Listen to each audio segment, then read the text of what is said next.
लोग के जो मानो आवृत करने लगे है, सभी के चित्त तो भ्रमित होने लगे। बोले महाप्रभु सन्यासी है, ये ऐसी बात क्यों कर रहे हैं, किसके समझ में नहीं आ रहे है। किंतु देखो उसी सभा में केवल स्वरूप दामोदर जानते थे है, और जिसके छोड़ करके किसी के संभव नहीं था। किंतु उसी साल ये हमारे रूप गोस्वामी पाद उस समय आए थे और रूप गोस्वामी पाद क्या की, और उस समय एक श्लोक के ठीक महाप्रभु के भावना के अनुसार और प्रिय स्वयं सहचरी कुरुक्षेत्र मिलित, एक लाइन बता रहा हूं, उसी श्लोक के भावना के अनुसार लिखा और लिख करके उन्होंने क्या कि हरिदास ठाकुर की सिद्ध बकुल में छपड़े में वहाँ रख करके स्नान करने के लिए गए और चैतन्य महाप्रभु नित्य प्रत्यह जगन्नाथ जी के दर्शन के उपरांत प्रातः काल में हरिदास ठाकुर के दर्शन देते थे, सिद्ध बकुल में आते थे। और ठीक उसी समय रूप गोस्वामी पास समुद्र स्नान के उपरांत पधारे और महाप्रभु के दर्शन करके प्रणाम करने लगे। और उस समय देखो रूप गोस्वामी के ऐसे सुंदर हस्तलिपि जो है, इतने सुंदर झिलमिल रुपेर हाथेर लिखन जन मुक्तार पाती, ऐसे सुंदर झिलमिल कर रहा था। और महाप्रभु उसी का कागज के लेकर के पढ़ करके भाव में अभिष्ट हो गए और रूप गोस्वामी पीठ पर थपथपाया, अरे रूप तुमने ऐसे ये लिखा श्लोक। रूप कितने दीन हो करके केवल सिर हिलाया, बोले हाँ अनुमोदन किया। और उस समय देखो स्वरूप दामोदर ये महाप्रभु कहने लगे गतकाल है, और मैंने इस श्लोक को मैंने एक साहित्य दर्पण मांडन कवि के एक श्लोक में उच्चारण किया और रूप कैसे मेरा भाव को जान लिया, ये कैसे लगे। उस समय स्वरूप दामोदर कहने लगे प्रभु ये आपकी कृपा छड़ा की संभव नहीं है। संग महाप्रभु ही कहने लगे जी हाँ मैंने रूप की कृपा की। देखो इसके कुरुक्षेत्र मिलन प्रसंग इसमें ही है, प्रियो स्वयं सहचरी कुरुक्षेत्र मिलता। जे श्रीमती राधिका उस कुरुक्षेत्र में कृष्ण के साथ मिलने के पश्चात अपने भाव कह रहे, वही मैं वही कृष्ण हूँ, मैं वह कृष्ण स्वयं वही कृष्ण है, मैं स्वयं वही राधा हूँ, दोनों मिल रहा हूँ किंतु हृदय में उल्लास नहीं हो रहा है। क्यों? इसमें ये होता है कुरुक्षेत्र के कृष्ण जो है उसे द्वारकाधीश कृष्ण कहा जाता है। और वृंदावन कृष्ण कैसे, वृंदावन कृष्ण होते हैं नवतारुण्य होते हैं। और वृंदावन के कृष्ण सिर पर मुकुट मोर मुकुट रहते हैं, हाथ में बंसी रहता है। हम गुरुदेव कहते थे देखो ब्रजवासी जो होते हैं ना वो सिर पर यदि मोर मुकुट नहीं हो और यदि हाथ में बंसी नहीं हो, भले ही कृष्ण कुछ भी रूप धारण करे, ब्रजवासी लोग उसके आदर नहीं करते। इसलिए श्रीमती राधिका कहने लगी आप तो हम दोनों तो मिल रहे हैं किंतु आनंद नहीं है। तात्पर्य यही है, ये विशेष वैशिष्ट है सत्यत्व और परक्यत्व की एक विशेष वैशिष्ट हमें आचार्य पाद दिखाया। सत्य भजन अपेक्षा परक्यत्व भजन जो माधुर्यता कमनीयता वो और किसी में नहीं है, क्योंकि सत्य परक्यत्व में विशेष होता है क्या देखो जिसमें बाम्यता और निवारणता और तीसरी होता है प्रच्छन्न कामुकता, चतुर्थ होता है दुर्लभता। ये सत्य में नहीं हो सकता है। इसलिए महाप्रभु जो पहली जो श्लोक रचना की व जो बताया इसमें दिखा रहे हैं जी सत्य अपेक्षा परक्यत्व भाव की माधुर्य कैसे दिखाए। यही हमारे रूप गोस्वामी पाद ग्रंथ में सारी कुछ प्रकाश किया, उसी की भी और भी संवर्धित करके और आलोकपात किया।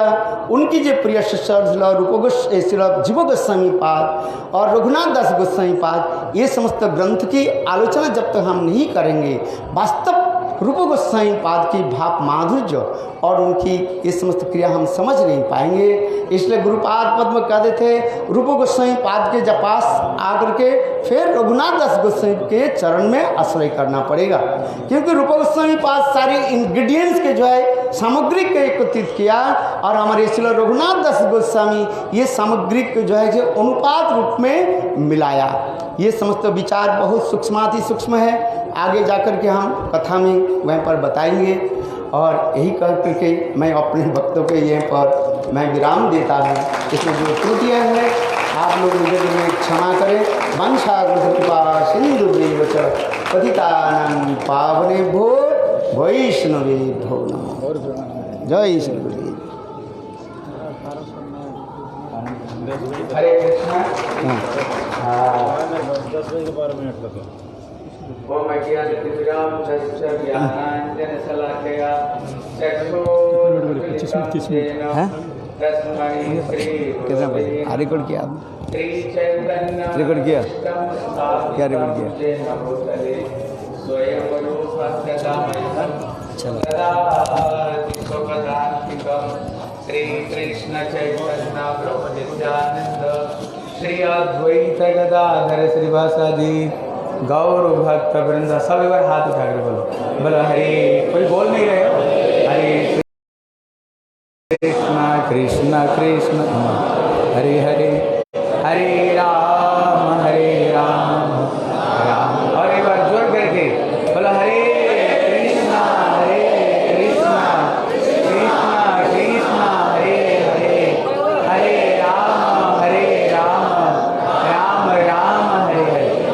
हम लोग श्री गुरु वैष्णव के अनुगत्य में अभी जिस स्थान पर हम पहुँचे हैं वो इतने दुर्लभ स्थान हैं, साधारण व्यक्ति की बात तो छोड़ दो, जिस भाग्य को प्राप्त करने के लिए कलियुग में स्वयं ब्रह्मा जी श्री हरिदास ठाकुर रूप में जन्म लेते हैं, जिनकी सौभाग्य को प्राप्त करने के लिए स्वयं नारद भी किस रूप में, कहते श्री व्यास पंडित रूप में सौभाग्य को प्राप्त करना चाहते हैं। जिस सौभाग्य को प्राप्त करने के लिए स्वयं सत्यम शिवम सुंदरम वो कलियुग में श्री अद्वैत आचार्य रूप में जन्म लेना चाहते हैं। जिस सौभाग्य को प्राप्त करने के लिए स्वयं ब्रह्मा जी, स्वयं इंद्र कलियुग में आकर के गोद्रुम में भजन करके जो सौभाग्य को प्राप्त करना चाहते हैं, आज वो सौभाग्य आज हमें प्राप्त हुआ है।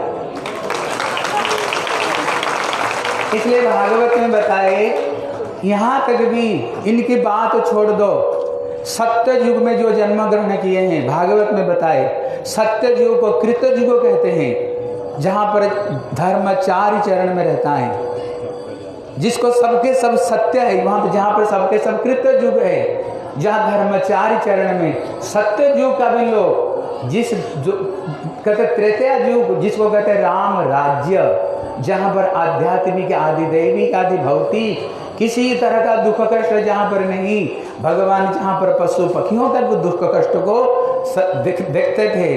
और द्वापर युग में स्वयं पूर्ण ब्रह्म सनातन कृष्ण कहते ये सत्य त्रेतया द्वापर युग का लोग भी ये कलि युग में जन्म ग्रहण करना चाहते, देवता लोग भी जन्म ग्रहण करके श्री रूपानुगत को आश्रय करना चाहते हैं। इसलिए अभी प्रश्न है भैया ये रूपानुगत में है क्या चीज, जिस चीज को सारे देवता लोग भी, जिसको श्री प्रेमानंद ठाकुर कहते हैं, ए मन गौर बिना नहीं आर भव बिरिंचिर वांछित जे प्रेम जगते फैलिल ढाली कांगा ले पाइया खाइल नाचिया बाजाइया करताली। बाजाइया करताली, जिस प्रेम को ब्रह्मा स्वयं प्रार्थना करते हैं, शंकर जी, उद्धव जी, नारद जी, जहाँ पर उद्धव जी तृणगुल्म औषध वृक्ष रूप में जन्म लेना चाहते हैं, महाप्रभु वह प्रेम को मुक्त हस्त से किसको द्वारा श्री रूपानुगत को प्रदान करते हुए वो दुर्लभ प्रेम को मुक्त हस्त में, बोले ज्यादा कोई परिश्रम करने का जरूरत नहीं, कलियुग में केवल श्री रूपानुगत को आश्रय करते हुए ताली मतलब हाथ और ताली बजाते हुए ये प्रेम को जिसको पाने के लिए सत्य युग में कठोर तपस्या करते थे, त्रेता युग में यज्ञ और द्वापर युग में इतना अर्चन करना चाहते हैं, लेकिन कलि युग में श्री रूपानुगत को आश्रय करते हुए केवल हाथ में ताली बजाते हुए अगर हम ये हरे कृष्णा कृष्ण कृष्ण हरे हरे, हरे राम राम राम हरे हरे, केवल इतना बोलो पर प्रेम को केवल श्री रूपानुगत को आश्रय करते हुए करने पर यह प्रेम अपने आप जीव को प्राप्त हो जाता है, अपनी आप मिल जाती हैं। इसलिए हमारे गौड़ीय मठ के जो संस्थापक श्रील भक्ति सिद्धांत सरस्वती गोस्वामी प्रभुपाद, ये कौन है, बोले राधा रानी की यह नयन मणि मंजरी है, राधा रानी की नयन मणि मंजरी। लेकिन ये इनके उपदेश को पढ़ो, किसने प्रभुपाद को प्रश्न किया, प्रभुपाद जी भजन रहस्य को कौन जान सकता है, प्रभुपाद उत्तर देते हैं, भजन यद्यपि रामानुज मध्वाचार्य संप्रदाय में, निम्बार्क संप्रदाय में सबके सब भक्ति करते हैं, लेकिन प्रभुपाद इसका उत्तर देते हैं वही व्यक्ति संपूर्ण रूप में भजन रहस्य को समझ सकता है जो केवल रूपानुगत्य और स्वरूप दामोदर की अनुगत्य में ऐसे जो गुरु परंपरा है। यद्यपि सब संप्रदाय में गुरु परंपरा है, लेकिन प्रभुपाद कहते हैं ये रूपानुगत स्वरूप दामोदर का चरण को जो आश्रय किए हुए जो गुरुदेव है, जब तक इनकी चरण को कोई आश्रय ग्रहण नहीं करता है वो संपूर्ण रूप में भजन रहस्य को समझ नहीं सकता है, वो नहीं समझ सकता है। इसलिए प्रभुपाद का उपदेश को पढ़ो। 108 उपदेश में कल मैं पढ़ रहा था, देखा प्रभुपाद 5 बार 108 उपदेश में प्रभुपाद 5 बार रूपानुगत्य को उन्होंने बताए। इसलिए कहते हैं हम धर्मवीर कर्मवीर बनने के लिए नहीं आए, हम तो केवल श्री रूपानुगत्य को, श्री रूप गोस्वामी को आश्रय करते हुए केवल इनकी अनुगत्य में हम भजन करना चाहते हैं। रूप गोस्वामी की चरण की एक धूल को प्राप्त करना चाहते हैं। रूपानुगत्य को जब तक जीव आश्रय ग्रहण नहीं करे, प्रभुपाद कहते हैं भैया संपूर्ण रूप में भजन रहस्य को हम समझ नहीं सकते हैं। अभी प्रश्न आता है भैया ये रूपानुगत में है क्या चीज जिसको विश्व ब्रह्मांड ब्रह्मा शंकर आदि वो भी जन्म ग्रहण करके जिससे अनुगत्य को प्राप्त करना चाहते हैं, है क्या चीज ये रूपानुगत में जिसको हमारे नरोत्तम दास ठाकुर क्या कहते हैं, रूप रघुनाथ पदे हरि वे अतोखे कबे हम पूजवते जो कल फिरे रघुनाथ पदे रघुक मोर वास प्रार्थना करे सदा नरोत्तम दास। भक्तिविनोद ठाकुर क्या कहते हैं, सुनियाछि साधो मुखे बोले सर्वजन श्री रूप कृपाए मिले जो गल चरण। कृष्णदास कविराज गोस्वामी कहते हैं हर प्यार की लास्ट में कहते रूप रघुनाथ बरे रघुमर आस चैतन्य चरितामृत कहे कृष्णदास। ये सारे को सारे ही रूपानुगत्य को क्यों प्रार्थना करते हैं, देखो इसका क्या कारण है। इसका कारण बताए कहते इसी जगत में जितने सुख है इस 100 गुण स्वर्गलोक में, 100 गुण जितना स्वर्गलोक में उससे 100 गुण मोह ऐसे करते करते 70 लोक तो को आनंद की सीमा नहीं। कहते ब्रह्मलोक में तो इतने आनंद जो सोच भी नहीं सकते हैं। लेकिन कृष्णदास कविराज गोस्वामी कहते हैं कृष्ण प्रेमानंद जे आनंद सिंधु कोटि ब्रह्मानंद नहीं तारे के बिंदु। कहते कृष्ण भक्ति आनंद में जो समुद्र है जिसको करोड़ों ब्रह्मानंद को भी एकत्रित करने पर जिसका एक बूंद को साथ में भी बराबर नहीं कर सकते हैं, इतने कृष्ण प्रेमानंद में ये आनंद है। लेकिन ये आनंद होने पर भी लेकिन जब श्रीमती राधा रानी कृष्ण प्रेम का जब आस्वादन करते हैं, क्यों कलियुग में कृष्ण स्वयं कलियुग में राधा जी की भाव अंग कांति लेकर क्यों आए, बोले जो आनंद मुझे प्राप्त होता है उससे करोड़ों आनंद श्री राधा रानी को प्राप्त होता है। उनको श्री पद्यावली में श्री रूप गोस्वामी कहते हैं, कहते राधा कृष्ण को जो आनंद है उससे करोड़ों गुण सखियों को, उसमें जो आनंद उससे करोड़ों गुण श्री रूप मंजरियों को इन्हें प्राप्त होता है। इसलिए स्वयं सचिनंदन गौर हरि कभी कभी महाप्रभु जब छलांग लगा कर समुद्र में कूदे, जब जाल में आए, जब महाप्रभु की होश आए, वो क्या कह रहे हैं, बोले मेरे को क्यों तुम लोग बुलाए, मैं तो राधा कुंड में राधा कृष्ण का केली विहार दर्शन कर रहा था। मतलब स्वयं महाप्रभु भी ये मंजरी भाव से, महाप्रभु भी मंजरी भाव का आस्वादन करते हैं। महाप्रभु अपनी और हमारी बात तो छोड़ दो, इतने दुर्लभ है। इसलिए भक्ति ऐसे की चीज है, वो जितने नीचे आते रहे ना उसका आनंद, इसलिए बोले सुख मुखात अमृत द्रव संयुतम। कहते भागवत तो रस युक्त है ही है, लेकिन जब सुखदेव गोस्वामी के मुंह से निकले उसमें विशेष रस आया, विशेष रस आया। इसलिए वही रस नीचे जितने आता रहता है करोड़ों करोड़ों गुण ज्यादा आनंद है। हैं? अगर कृष्ण को बोले भैया तुम कौन हो, एक ही परिचय देगा, मैं तो स्वयं परम ब्रह्म परात् पर तत्व स्वयं पूर्ण ब्रह्म हूँ। लेकिन राधा रानी को पूछो भैया तुम कौन हो, वो सीधा कृष्ण की चरण को दर्शन करते हुए बोले हम तो श्री श्याम सुंदर के मैं सेविका। जब ललिता विशाखा को पूछोगे वो क्या बोलेंगे? राधा कृष्ण प्राणमर जुगल किश्वर। रूप मंजरी को पूछो तुम कौन है, बोले इनका सबके सब दास। लेकिन जब ये श्री आता है श्री हमारे गुरुपाद पद्म को चरण में, गुरुपाद पद्म कौन है कृष्ण लीला में? रमण मंजरी है। ये जितने नित्य आते जाता रहा उतना रस ज्यादा बढ़ते बढ़ता आ रहा है। इनको पास में सारे रस आया। इनको पूछो भैया कौन है, वो सीधा बोलेंगे नयन मणि मंजरी और श्री विनोद मंजरी का मैं दासी हूँ। लेकिन अगर इनकी चरण में आओ, इनकी चरण में जो है जैसे तीर्थ महाराज, माधव महाराज, बन महाराज, विष्णुदत्त महाराज और हमारे श्री पद्मनाभ महाराज, बुधन महाराज, जितने इनको पूछा क्या परिचय देंगे?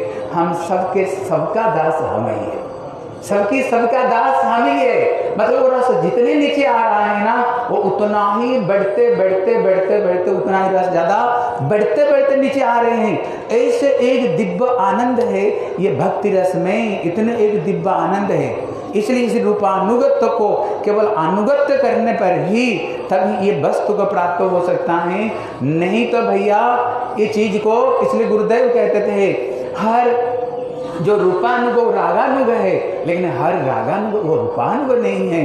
इसलिए श्री रूप गोस्वामी श्री रूप मंजरी वो केवल आस्वादन किए है, लेकिन वो मुख है, वो किसी दिया ही नहीं। लेकिन श्री रूप गोस्वामी ये मुखर है, ये सबको वो वस्तु को आस्वादन करते हुए उन्होंने प्रदान किया, ये जीवों को ये रस को उन्होंने प्रदान किया। इसलिए भागवत में पढ़ करके देखो श्री महाप्रभु क्या कहते हैं, बोले गोपी भर्तु पद कमलो दास दासानुदास। श्री चित्रकेतु महाराज, श्री चित्रकेतु महाराज को क्या कहते हैं? दासानुदास भवितास्मि भुवो। प्रभु हम आपका दासों का दास बनना चाहता हूँ। और श्री कहते तोद भृत भृत्य भृतस्य भृत्य इति स्मरमाम लोकनाथ। ये सब के सब दासों के दासों के दासों के दास अनुदास बनना चाहते हैं। आप देखना घर में जो जितना छोटा होगा ना उतना आदर मिलता है, बड़े को कोई आदर नहीं मिलता है। इसलिए हम जितने छोटे होकर के गुरु वैष्णव के अनुगत्य में प्राप्त कर सकते हैं। अभी प्रश्न इनके हृदय में इतना संचारित कैसे हुआ है? कारण है इसलिए महाप्रभु इनका नाम रूप रखा। क्या नाम रखा?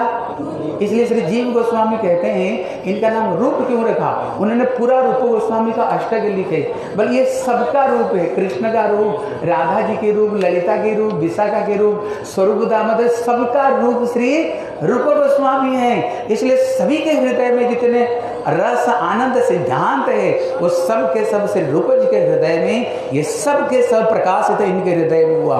इसलिए कहते श्री चैतन्य मनभीष्टम, जिन्होंने महाप्रभु का मनभीष्ट को स्थापन किया। अगर ये नहीं आते तो भैया आज ये सौभाग्य प्राप्त नहीं होता। लेकिन इससे सबसे बड़ी चीज ये है हमारी भक्ति वेदांत श्रील नारायण गोस्वामी महाराज नहीं आते तो ये सौभाग्य आज हमें प्राप्त नहीं हो सकता। देखो दूसरे गौड़ी मठ में देखो, लेकिन महाराज ने रूप गोस्वामी की थी को जितने उत्साह पूर्वक जितने विद्वान को बुला करके आज जो सौभाग्य देकर गए, केवल हमारे गुरु जी के आशीर्वाद हमारे ऊपर में। इसलिए हमारी गुरु परंपरा हम सबको ऊपर में आशीर्वाद करें। गुरुदेव जो चीज़ को हमें देना चाहते हैं, अगर केवल इसी जीवन में हमारे लक्ष्य अगर ठीक हो गया ना, गुरु जी कहते कोई चिंता नहीं, किसी न किसी जीवन में तो हमें मिल ही जाएगी। इसलिए हम यही कथा को समाप्त विश्राम देता हूँ। सब वैष्णव लोग थोड़ी थोड़ी बोलेंगे।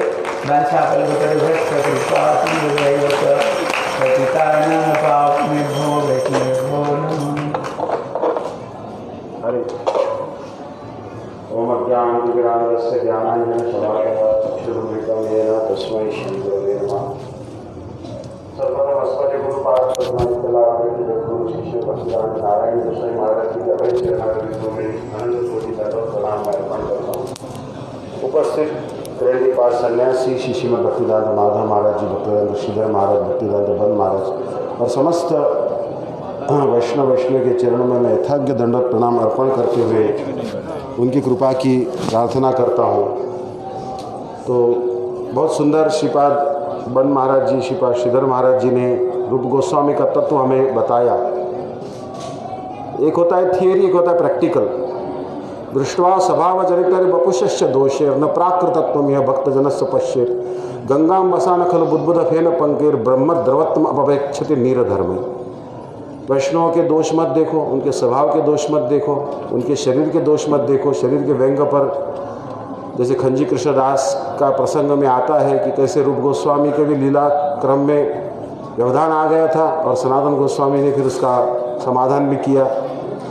वैष्णव अपराध इतना खतरनाक होता है और इसलिए हम सब लोग सावधान रहे। ये जो एक संस्था है, ये श्री गुरु जी ने जो स्थापन की है और इसकी जो परिचालना हो रही है, हम चाहते हैं कि हम लोग अभी देखो कितना आनंद आ रहा है, ऐसा लग रहा है कि एक की कमी श्री गुरुदेव नहीं है, मगर वो भी है, सबके हृदय में विराजमान है।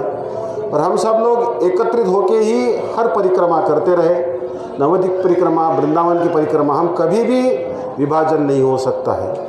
गौड़ीय वेदांत समिति या कोई भी ट्रस्ट का विभाजन नहीं होना चाहिए। ये श्रीपाद दंडी महाराज भी इच्छा है और सभी वैष्णव की इच्छा। मैंने जनमानस का आकलन किया कि कोई भी अलग होना नहीं चाहता है, क्योंकि हम सब लोग एक ही गुरु जी के हरि कथा से पले बड़े हुए हैं, उनका अनुसरण कर रहे हैं। हम सब रूपानुग वैष्णव हैं। और श्रीपाद दंडी महाराज ने भी कहा कि कितनी चींटियाँ दुनिया में है, आदमी से ज़्यादा चींटियाँ है, मनुष्य तो बहुत कम है। मनुष्य में कितने नारायण के भक्त हैं और नारायण के भक्तों में एकांतिक कृष्ण भक्त कितने कम होते हैं। उसमें भी शुद्ध शाक्त जो राधा जी का अनुगत्य करते हैं वो कितने कम होते हैं। शुद्ध शाक्तों में भी रूपानुग वैष्णव जो है वो और कम है।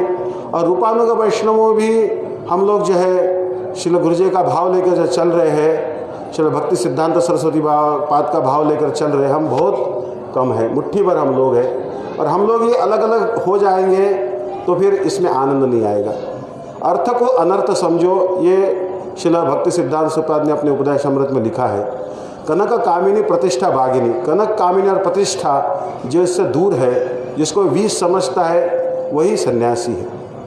तो इसलिए अर्थ के लिए कभी भी झगड़ा नहीं करना चाहिए। जब हम घर ही छोड़ दिया, माता पिता ही छोड़ दिए, सब करियर को तिलांजलि दे दिया और ये लोग परलोक को तिलांजलि दे दिया, तो अभी हम किस लिए झगड़ा करें? झगड़ा करने के लिए कुछ है ही नहीं। इसलिए हम लोग श्री रूप गोस्वामी का अनुगत्य करें और विशेष करके अत्याहार प्रयासश्च प्रजल्पो नियमाग्रह, इसमें अत्याग्रहार में अधिक धन संग्रह भी नहीं करना चाहिए, अधिक शिष्य की लुलुपता भी नहीं रखनी चाहिए। क्योंकि हम लोग किसको सेंटर में रखेंगे? हम रूप गोस्वामी को सेंटर में रखेंगे, हमको सेंटर में रखेंगे। हम यदि श्री गुरुदेव को सेंटर में रखेंगे तो ये मठ की परिचालना सुष्ठु रूप से हो जाएगी।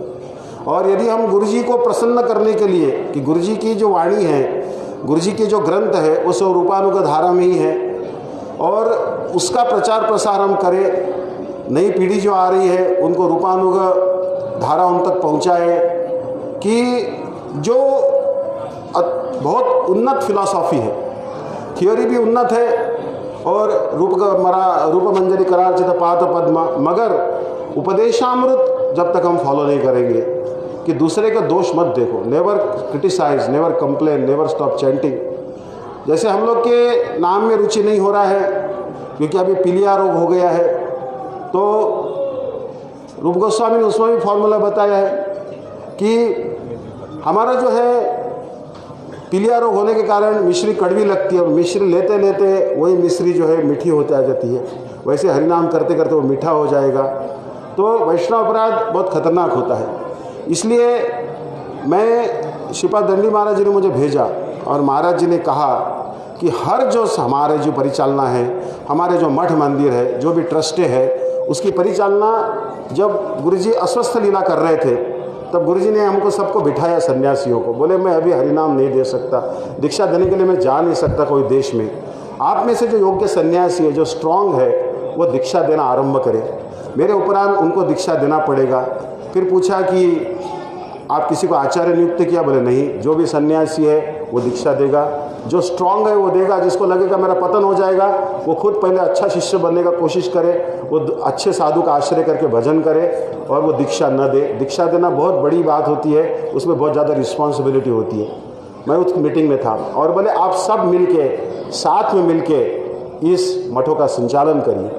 और सभी सन्यासियों को दायित्व दिया था। मैं उस मीटिंग में था और मैं चाहता कि आज हम यदि गुरुजी को सेंटर में रखते हैं, गुरुजी का ये मठ है, इसका कभी भी विभाजन न होए और हम लोग सब लोग को मिल के चलेंगे। जो गुरुजी के जो दीक्षित सन्यासी है, जिन्होंने गुरुजी का आश्रय लिया है, वो सभी यदि मैनेजमेंट में रहेंगे, जैसे जो भी गुरुजी का आश्रय लिया है, गुरुजी से संन्यास लिया, गुरु से दीक्षा लिया है, वो सन्यासी यदि विरक्त सन्यासी यदि मैनेजमेंट करे तो उन्हें तो कोई लोभ नहीं हो सकता और सभी का जो है मठ का परिचालना अच्छी तरह चल सकेगा। ये मेरी सबसे विनम्र प्रार्थना है कि हम सब लोग एक में का दोष न देखकर गुण देखें और गुरुजी के जो वैष्णव समाज है इसको द्विधा होने से बचाए और सबको मैनेजमेंट, हमारे पास में ब्रेन की कमी नहीं है, सबके पास में अलग अलग स्किल्स है। मैं भी कह रहा हूँ कि इतने वो अच्छे वक्ता, इतने अच्छे कुशल प्रशासक, इतने अच्छे कुशल साधक और अच्छे संस्कृत के पंडित, भक्ति के तत्ववेत्ता, या कोई भी मठ में इतना गर्व की बात है। और इसमें क्या हो जाएगा कि हम लोग का गर्व और बढ़ेगा।